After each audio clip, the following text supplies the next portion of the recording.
يلا هذا المايك صادر على لسان باروني برجله بال511 ابو نجم الحلبي.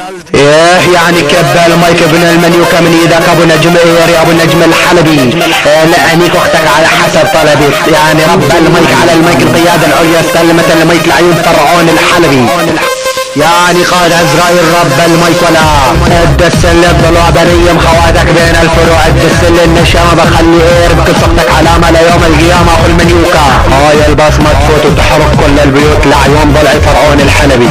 لاني شختك ضمن الشارع الايراني، لاني شختك بدون معاني، لاني شختك بقحبة اسمها تهاني، لاني كختك على باب الدار، لاني كان مراد على مدار رحانيك وخلي من ضربات ايري تحترق كل المنيوكة كل السكسية والرومانسية. رحك وسختك اير فلسطين خليتك صوت ربي دين وتبي يا عزرائيل هدي على ربي وديني.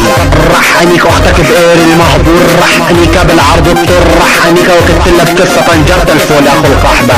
يعني هذا الفرعون يلي لبس اختك الكلسون يلي ناك وارث له تعال تعال هون يا ابن القحبة يا ابن السكساوي.